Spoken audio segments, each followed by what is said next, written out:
नमस्कार दोस्तों, मेरा नाम है हर्ष और स्वागत है आप सभी का द लर्निंग हब बाय हर्ष रॉय में। तो आज की इस वीडियो में हम लोग बात करने वाले हैं क्लास 10 इकोनॉमिक्स के थर्ड चैप्टर यानी कि मनी एंड क्रेडिट के बारे में, जिसका हम लोग फुल एक्सप्लेनेशन करेंगे। जैसे कि मैं आपको क्वेश्चन वाइज नोट्स बना के समझाता हूँ तो वो मैं समझाऊंगा और एनसीईआरटी सॉल्यूशंस भी साथ में हम लोग करेंगे। तो चलिए इस वीडियो को स्टार्ट करते हैं।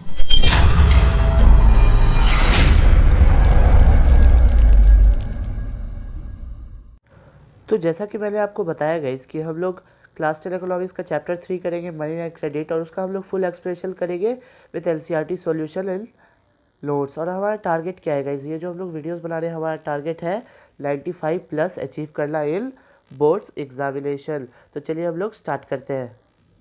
तो पहला क्वेश्चन आ रहा है गाइस कि tell some ancient and modern forms of money, कुछ पुराने और नए तरीके के मनी के फॉर्म्स के नाम बताइए। तो पहले हम लोग इंडियंस ग्रेन्स यूज़ करते थे, जैसे कि वीट हो गया, ये सब हो गया, और कैटल मतलब कि भेड़ बकरी इसे कहते हैं, उसे मनी की तरह यूज़ करते थे, उसी का एक्सचेंज करते थे सामान के बदले।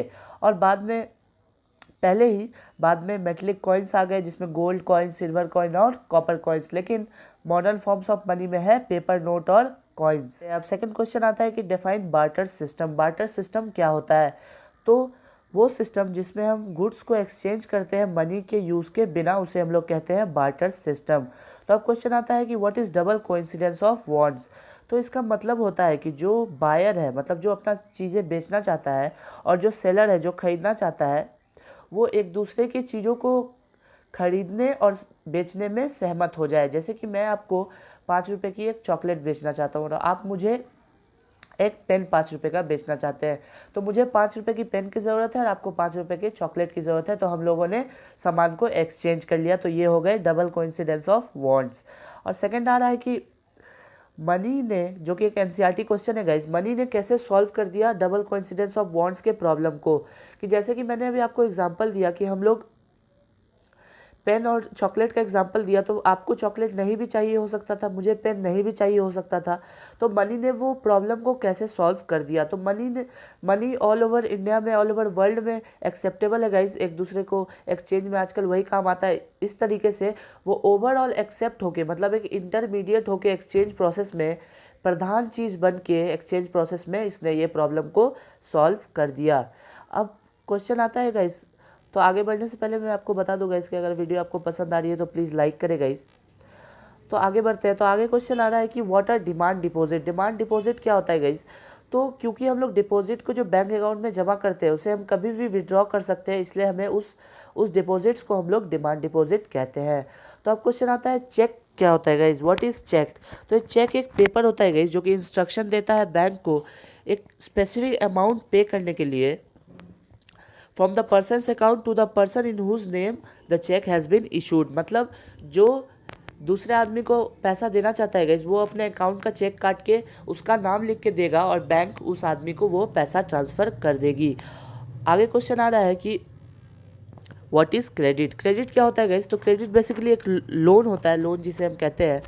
तो इसका डेफिनेशन की बात करें तो it refers to an agreement. ये एक ऐसा एग्रीमेंट है जिसमें कि लेंडर सप्लाइज द बोरोअर, मतलब जो लेंडर है वो सप्लाई करता है बोरोअर को विथ मनी और goods in return for the promise of future payment. Lender मतलब जो लोन प्रोवाइड करता है गाइज, और बोरोअर मतलब जो लोन लेता है। वो लेंडर जो है बोरोअर को मनी देता है या कोई गुड्स या कोई सामान या सर्विस देता है, जिससे कि इस प्रॉमिस में कि वो बाद में उसे चुका देगा। और अब क्वेश्चन आता है कि डेब्ट ट्रैप क्या होता है। तो डेब्ट ट्रैप एक ऐसा सिचुएशन है गाइज कि जो बोरोअर है, मतलब जिसने लोन लिया है, वो लोन चुका नहीं पाता और धीरे धीरे उसका इंटरेस्ट, मतलब उसका कर्ज इतना बढ़ जाता है कि उस सिचुएशन से वो निकल नहीं पाता, मतलब बहुत कर्ज में वो डूब जाता है। तो उस सिचुएशन को हम लोग कहते हैं डेब्ट ट्रैप। मतलब लोन ने उसे ट्रैप कर लिया, ट्रैप मतलब कब्जा कर लेना उसके ऊपर। तो अब क्वेश्चन आता है कि व्हाट इज़ कोलैटरल। कोलैटरल क्या होता है? तो ये एक ऐसा एसेट है, मतलब ऐसा कागजात कह लीजिए, जो कि borrower owns such as land, building etcetera and uses it. मतलब जो लोन ले रहा है उसके पास कोई ऐसा कागजात, जैसे ज़मीन का कागजात या उसके घर का कागजात, जो कि वो गारंटी में लेंडर को दे सकता है, जो लोन देता है उसे वो दे सकता है कि अगर मैं लोन नहीं चुका पाया तो आप ये ज़मीन या ये आप रख लेना, या फिर ये आप गारंटी रखो कि मैं आपको लोन चुका दूंगा। तो आगे क्वेश्चन आ रहा है कि टर्म्स ऑफ क्रेडिट क्या क्या होते हैं, लोन के लेने के क्या क्या टर्म्स होते हैं तब आपको लोन मिलेगा। ये भी एक एनसीईआरटी क्वेश्चन है गाइस, ये एक मतलब प्रैक्टिकल में दिया हुआ है एनसीईआरटी क्वेश्चन में। तो इसका आंसर यही होगा, एक कुछ प्रदीप या नाम करके दिया हुआ है, उसमें लिखा हुआ है टर्म्स, उसको क्या क्या क्रेडिट चुकाने पड़ेंगे। तो ये आंसर है गाइस, ये एनसीईआरटी क्वेश्चन हो गया कि interest rate, collateral, documentation and the mode of repayment. तो ये सब मिला के टर्म्स ऑफ क्रेडिट हो जाते हैं। तो अब बात आता है इनफॉर्मल और फॉर्मल सेक्टर्स ऑफ लोन में क्या डिफरेंस है। तो फॉर्मल सेक्टर में ये आरबीआई के सुपरविजन में काम करते हैं, इनफॉर्मल सेक्टर नहीं करता। ये लो रेट ऑफ इंटरेस्ट लेते हैं फॉर्मल सेक्टर, और informal sector high rate of interest लेता है। फॉर्मल सेक्टर गवर्नमेंट के रूल और रेगुलेशन पे काम करता है, इनफॉर्मल सेक्टर नहीं करता है। और फॉर्मल सेक्टर के एग्जांपल है commercial bank, cooperative societies etcetera. और इनफॉर्मल्स के हैं relative friend, money lenders etcetera. तो अगला क्वेश्चन आ रहा है कि वो describe the bad effects of informal sector, मतलब इनफॉर्मल सेक्टर ऑफ लोन का जो होता है उस पर उसका क्या इफेक्ट पड़ता है बोरोअर पे। ये भी एक एनसीईआरटी क्वेश्चन है कि क्या क्या बैड इफेक्ट है। तो ये हाई रेट ऑफ इंटरेस्ट लेते हैं, ये गवर्नमेंट के रूल एंड रेगुलेशन नहीं मानते, और इनके कारण डेट ट्रैप होता है क्योंकि ये हाई रेट ऑफ इंटरेस्ट लेते हैं। तो और एक एनसीईआरटी क्वेश्चन आ रहा है गाइस कि बैंक कैसे मीडिएट करता है जो सरप्लस मनी होता है और जिसको मनी चाहिए होता है उनके बीच। ये भी एक एनसीईआरटी क्वेश्चन है। तो जो डिपॉजिट करते हैं तो उनका वो बहुत ही स्मॉल पोर्शन अपने पास कैश में रख लेते हैं, क्योंकि जो डिपॉजिटर होते हैं वो कभी भी कैश उठा सकते हैं। और सेकंड पॉइंट है कि बहुत मेजर पोर्शन जो है उसका, वो पैसे का जो डिपॉजिट होता है वो लोन के लिए लगा देते हैं बैंक्स। और तीसरा पॉइंट है कि बैंक्स एक हाई रेट ऑफ इंटरेस्ट लेते हैं जो लोन लेते हैं, और जो डिपॉजिट करते हैं उन्हें वो रेट ऑफ इंटरेस्ट भी देते हैं पैसे रखने के लिए, मतलब एक्स्ट्रा पैसे देते हैं। तो और एक क्वेश्चन आ रहा है कि हम लोग को क्यों फॉर्मल सेक्टर ऑफ क्रेडिट बढ़ाना चाहिए इंडिया में। ये भी एक एनसीईआरटी क्वेश्चन है कि क्योंकि वो लो रेट ऑफ इंटरेस्ट लेते हैं, वो गवर्नमेंट के रूल एंड रेगुलेशन के द्वारा चलते हैं, और वो डेब्ट ट्रैप को प्रिवेंट करते हैं, और वो डिपेंडेंसी और इनफॉर्मल सेक्टर से हमें बचाते हैं। और मैं आपको वीडियो के बीच में ही बता दूंगा इसके, अगर आपको कोई भी सब्जेक्ट में, कोई भी चैप्टर में, कोई भी टॉपिक में भी दिक्कत आ रही है गाइस, तो प्लीज़ मुझे कमेंट करें, मैं उस पर सेपरेट वीडियो ज़रूर बनाऊंगा। तो चलिए आगे बढ़ते हैं। तो अगला क्वेश्चन आ रहा है कि एसएचजीज को डिस्क्राइब करना है, मतलब सेल्फ हेल्प ग्रुप को। सेल्फ हेल्प ग्रुप को अगर डिस्क्राइब करने की बात करें गाइस, तो ये भी एक एनसीईआरटी क्वेश्चन है। तो इसमें 15 से 20 मेंबर होते हैं एक सेम विलेज के। इनके मेन मोटिव होता है गाइस इन ग्रुप्स का कि जो पुअर पीपल है उनके पैसों को इकट्ठा करना, पूल करना। और तीसरा है कि ये लोन भी प्रोवाइड करते हैं अपने मेंबर्स को एक रीजनेबल रेट पे, कम रेट ऑफ इंटरेस्ट पे। चौथा है कि ये बहुत इंपॉर्टेंट फीचर है इन ग्रुप का कि ये वुमेन के द्वारा ऑर्गेनाइज किया जाता है। और आखिरी पॉइंट है कि जो इस पे सेविंग्स हम जो पुअर पीपल कर सकते हैं वो बहुत कम से बहुत ज़्यादा भी हो सकती है। डिपेंड करेगा कि उस ग्रुप का, उस सेल्फ हेल्प ग्रुप का स्ट्रेंथ कितना है, मतलब इतना कम कि आप 25 रुपये से लेके 100 रुपये तक भी उसमें जमा कर सकते हैं या उससे ज़्यादा भी। तो अगला क्वेश्चन आ रहा है कि वो क्या क्या रीजंस है जिसके कारण बैंक सर्टेन बोरोवर्स को, मतलब जो लोन लेते हैं उन्हें बोरोवर्स कहते हैं, के लिए बोरोवर्स को क्यों नहीं लोन देना चाहता बैंक। ये भी एक एनसीईआरटी क्वेश्चन है। तो पहला इसका फर्स्ट पॉइंट आंसर में है कि क्योंकि बैंक जो लोन देता है वो बहुत सारे डॉक्यूमेंट्स मांगता है और कोलैटरल्स, मतलब कोई प्रूफ मानता है कि आप इसे जमा दे देंगे, मतलब ज़मीन के कागजात, घर के कागजात, जो कि बहुत पुअर पीपल के पास नहीं होते। दूसरा है कि जो बैंक प्रोवाइड करता है लोन वो प्रोडक्टिव पर्पस के लिए करता है, मतलब कोई स्टार्टअप के लिए, किसी बिजनेस स्टार्टअप के लिए, या फिर किसी आप दुकान खोल रहे हो, या ये सब के लिए करता है। और जो पुअर पीपल होते हैं वो सेल्फ कंजम्पशन के लिए ज़्यादा लोन लेते हैं, इसलिए भी बैंक लोन देना नहीं चाहता। और दूसरा एनसीईआरटी क्वेश्चन आ रहा है कि आरबीआई मतलब रिजर्व बैंक ऑफ इंडिया के क्या क्या फंक्शंस है।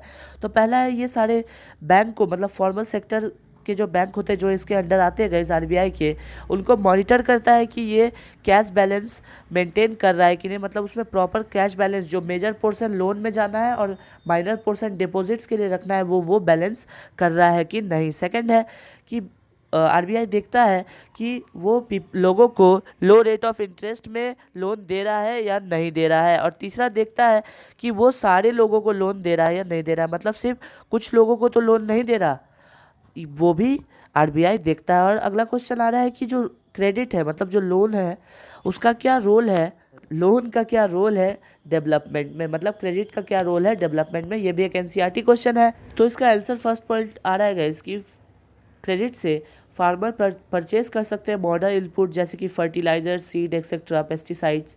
दूसरा पॉइंट है कि ट्रेडर्स और बिजनेसमैन अपने बिजनेस को स्टार्ट कर सकते हैं लोन लेकर। तीसरा है कि क्रेडिट मैन्युफैक्चरिंग सेक्टर जो होता है, जैसे कि जो मैन्युफैक्चर करते हैं जो चीज़ जैसे कॉटन, टेक्सटाइल, ये सब में रॉ मटेरियल्स खरीदने में भी उन्हें ये हेल्प करता है। और अगला क्वेश्चन एनसीईआरटी का ही है कि स्मॉल फार्मर्स को बैंक लोन क्यों नहीं देना चाहता। वही बात आ गई गैस, ये भी एनसीईआरटी में दिया गया है कि पहला है तो उनके पास कोलैटरल नहीं होता, दूसरा वो कोई प्रूफ नहीं दे सकते अपने इनकम के, और तीसरा कोई उनका गारंटर नहीं बनना चाहता, मतलब nobody comes forward to stand as surety for the farmers. और अगला क्वेश्चन आ रहा है कि तो फिर अगर बैंक उन्हें लोन नहीं देता तो वो किन से लोन लेते हैं, ये भी एक एनसीईआरटी क्वेश्चन है। तो वो मनी लेंडर या किसी ट्रेडर से जो उन्हें सीड और other requirements model inputs provide करता है उनसे वो लोन ले लेते हैं। तो अगला क्वेश्चन इसी से रिलेटेड है गाइस कि ये जो मनी लेंडर से या फिर ट्रेडर से जो लोन लेंगे स्मॉल फार्मर्स, जो कि ये भी एनसीईआरटी क्वेश्चन है, तो इनका उन पर बैड इफेक्ट क्या पड़ेगा। तो वो हमेशा लॉस में रहेंगे क्योंकि उन्हें हाई रेट ऑफ इंटरेस्ट देना पड़ेगा, क्योंकि मनी लेंडर्स या traders high rate of interest charge करते हैं। और लास्ट क्वेश्चन आ रहा है कि कुछ मेजर्स आप बताइए, जो कि एक एनसीईआरटी क्वेश्चन है, जिससे स्मॉल फार्मर्स को भी चीप रेट में मिल सके क्रेडिट। तो उन्हें क्रेडिट मिल सकता है चीप रेट में, चीप क्रेडिट में, जैसे कि ग्रामीण बैंक से, एग्रीकल्चर कोऑपरेटिव से और सेल्फ हेल्प ग्रुप से। तो इसी के साथ हमारा वीडियो ख़त्म होता है गाइस। तो आशा करता हूँ ये वीडियो आपको पसंद आई हो। अगर ये वीडियो आपको पसंद आई हो तो प्लीज़ लाइक, शेयर, सब्सक्राइब करना ना भूलें। Thank you all, bye bye.